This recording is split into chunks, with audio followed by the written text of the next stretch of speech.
El plano es la unidad básica de la narración. El plano se refiere a la posición y la situación de los objetos que con nuestra cámara encuadramos en la pantalla. Vamos a ver que se refiere a la figura humana. Tenemos como referencia básica la figura humana, aunque los límites de cada plano puedan diferir levemente, ¿sí? Son flexibles. Acá tenemos un gráfico de los diferentes planos, o de la mayoría de ellos, y cómo se va encuadrando cada uno. Pero vamos a ver uno por uno.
En el video de Scorsese podemos ver un panorama muy breve sobre los distintos tipos de plano utilizados en el cine, por supuesto.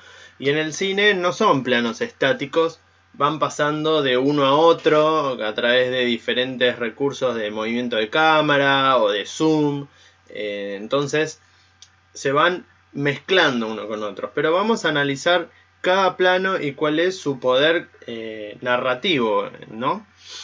El primero que vamos a hablar, porque vamos a tratar los planos desde lo general hacia lo particular, ¿no? Desde el más amplio, el más abarcativo, hacia el más cercano y detallado. El primero es el gran plano general y se simboliza con las siglas, ¿no? Todos los van a encontrar con sus siglas. ¿Para qué sirve tener esta nomenclatura y esta tipología? Para poder trabajar en equipo, para poder tener un lenguaje común, ¿sí? Esto es parte del lenguaje audiovisual. Cuando se trabaja en una pieza audiovisual, se tiene que tener un lenguaje para poder comunicarse entre sí, entre el equipo, poder entender lo que está en el guión, lo que nos pasan de otro sector. para que el camarógrafo, por ejemplo, pueda saber qué es lo que tiene que tomar con su cámara sin estar diciéndole con señales o con palabras que puedan malinterpretarse. Entonces, todo el equipo entiende desde el momento cero qué es lo que se quiere transmitir en la fotografía o en el video. Entonces, por ejemplo, el gran plano general es una visión panorámica. Uno encuentra eso en el guión y sabe que tiene que tomar una captura, tiene que tomar una imagen que tenga un gran panorama. Por supuesto se va a conversar hasta dónde, ¿no? Pero sí saben que va a ser diferente a los demás planos. Gran plano general no hace obviamente hincapié en una figura, sino en el entorno, ¿no? En dónde se va a desarrollar la situación. Sirve para poner en contexto que después se va mezclando con otros planos para poder componer la historia, para poder dar idea de dónde nos vamos a acercar y a desarrollar más en concreto la acción. El siguiente plano es el plano general. Ya no es un gran plano general, sino que es un plano general. Si bien lo que predomina acá sigue siendo el ambiente, empieza a aparecer la figura. Entonces la figura o el conjunto de sujetos que desarrollan la acción ya empiezan a tomar protagonismo y se empieza a ver en dónde se está desarrollando. O sea, es como que hay un complemento, un equilibrio entre ambos elementos. El plano entero hace referencia a que se ve el cuerpo entero del sujeto. Entonces, ¿cuál es el foco de este tipo de acción? Y los movimientos corporales.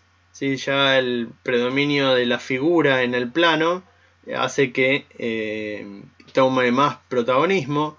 No necesariamente tiene que ser una persona, no necesariamente tiene que estar parada, puede estar en diferentes posiciones, agachada, acostada. Lo importante es que se vea todo el cuerpo del sujeto.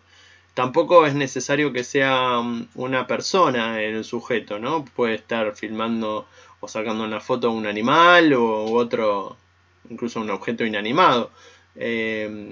Así que tener en cuenta esos factores. Siguiente es el plano americano. El plano americano es un encuadre que corta la figura por encima de las rodillas. Algo a tener en cuenta es que nunca deben cortarse las imágenes por las articulaciones porque dan una sensación de cercenamiento, ¿no? de amputación. Este plano se inventó con el western, ¿sí? A mediados del siglo pasado, para mostrar las escenas de pistoleros en las que tenían precisamente sus armas de abajo de la cintura, porque el siguiente plano, el siguiente que continúa, el plano cortan la cintura, entonces no les permitía verse las manos y las pistolas que son tan importantes en este tipo de películas. Fíjense que incluso el ejemplo este que elegimos es parte de un cowboy, ¿no? Moderno, pero es parte de ello. Por supuesto, el foco cada vez se empieza a centrar más en las expresiones de los sujetos, si bien ahora todavía tenemos gran parte del cuerpo, ¿no? Entonces los gestos, el lenguaje corporal todavía sigue siendo muy importante, más que la cara, por ejemplo. El plano medio sigue acercándose hacia lo que es la cara. En este caso el encuadre se corta a la altura de la cintura. Y vamos a ver que hay una variación del plano medio, que es el plano medio corto, el que se corta hacia la altura del pecho.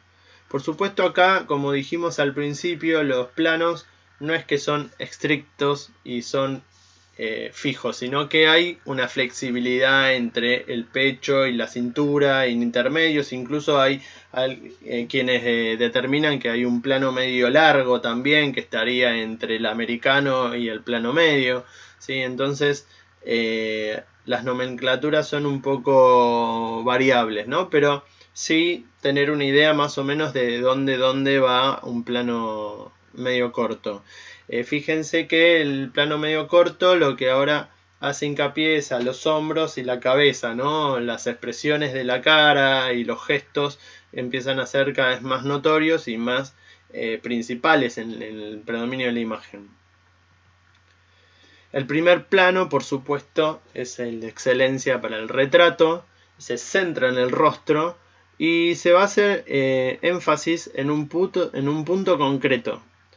Puede ser los ojos, por lo general, que es lo más expresivo de la cara. Bueno, el primer plano abarca el rostro, pero no en su totalidad. Entonces, lo que va a tomar predominio acá es la mirada. Van a ver que en este caso se ve fragmentos de la cara, no se ve total de la frente ni la mandíbula, puede ser que se vea la mitad de la cara incluso, ¿sí? Entonces el foco va a estar en los ojos, y como ya dijimos que los ojos es lo más expresivo de la cara, también va a estar haciendo foco en los sentimientos, en las emociones, en las expresiones del personaje.